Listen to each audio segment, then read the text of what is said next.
حضرت صلی اللہ علیہ وآلہ وسلم پر وحی کا ابتدائی دور اچھے سچے پاکیزہ خوابوں سے شروع ہوا۔ آپ خواب میں جو کچھ دیکھتے وہ صبح کی روشنی کی طرح صحیح اور سچا ثابت ہوتا۔ پھر من جانب قدرت آپ تنہائی پسند ہو گئے اور آپ نے غار حرا میں خلوت نشینی اختیار فرمائی اور کئی دن اور رات وہاں مسلسل عبادت اور یاد الہی و ذکر میں مشغول رہنے لگے۔ جب تک گھر آنے کو دل نہ چاہتا توشہ ہمراہ لیے ہوئے وہاں رہتے۔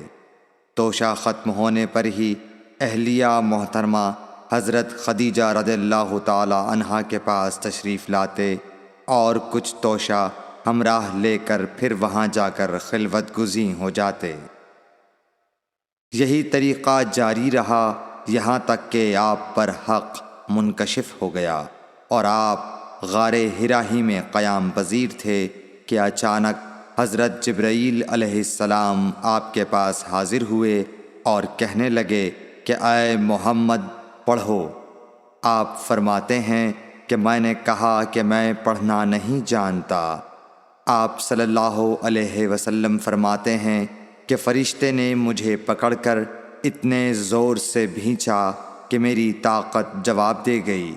پھر مجھے چھوڑ کر کہا پڑھو۔ میں نے پھر وہی جواب دیا کہ میں پڑھا ہوا نہیں ہوں۔ اس فرشتے نے مجھ کو نہایت ہی زور سے بھینچا کہ مجھ کو سخت تکلیف محسوس ہوئی۔ پھر اس نے کہا کہ پڑھ۔ میں نے کہا میں پڑھا ہوا نہیں ہوں۔ فرشتے نے تیسری بار مجھ کو پکڑا اور تیسری مرتبہ پھر مجھ کو بھینچا۔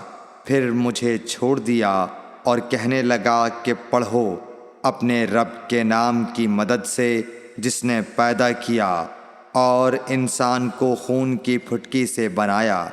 پڑھو اور آپ کا رب بہت ہی مہربانیاں کرنے والا ہے۔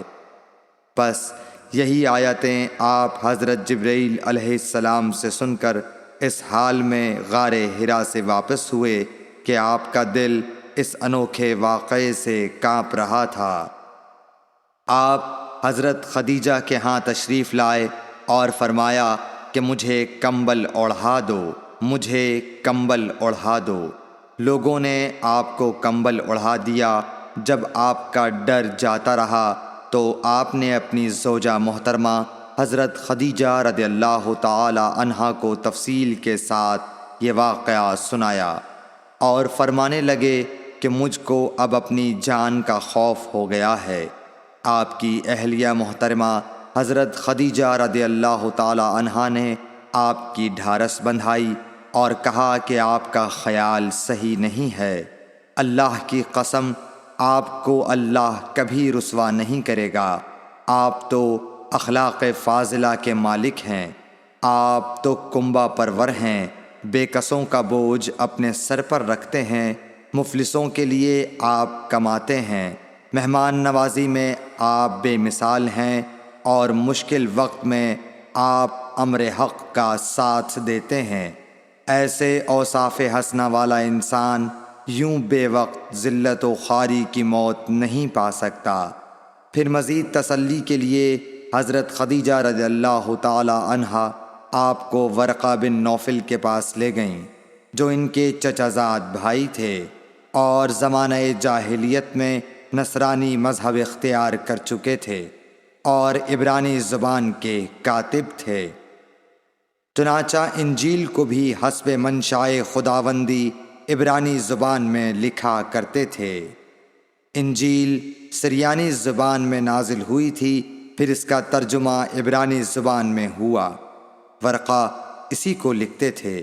وہ بہت بوڑھے ہو گئے تھے، یہاں تک کہ ان کی بینائی بھی رخصت ہو چکی تھی۔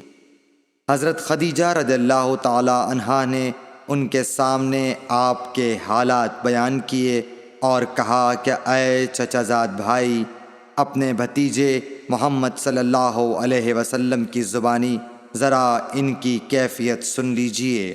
وہ بولے کہ بھتیجے آپ نے جو کچھ دیکھا ہے اس کی تفصیل سناؤ۔ چنانچہ آپ صلی اللہ علیہ وآلہ وسلم نے از اول تا آخر پورا واقعہ سنایا، جسے سن کر ورقہ بے اختیار ہو کر بول اٹھے کہ یہ تو وہی ناموس معزز رازدان فرشتہ ہے جسے اللہ نے حضرت موسیٰ علیہ السلام پر وحی دے کر بھیجا تھا۔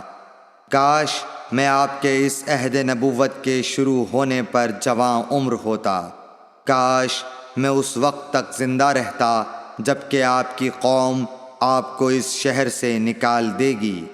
رسول کریم صلی اللہ علیہ وآلہ وسلم نے یہ سن کر تعجب سے پوچھا کہ کیا وہ لوگ مجھ کو نکال دیں گے، حالانکہ میں تو ان میں صادق و امین و مقبول ہوں؟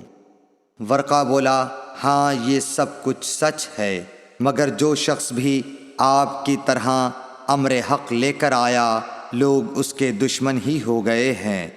اگر مجھے آپ کی نبوت کا وہ زمانہ مل جائے تو میں آپ کی پوری مدد کروں گا۔ مگر ورقہ کچھ دنوں کے بعد انتقال کر گئے، پھر کچھ عرصے تک وحی کی آمد موقوف رہی۔ صحیح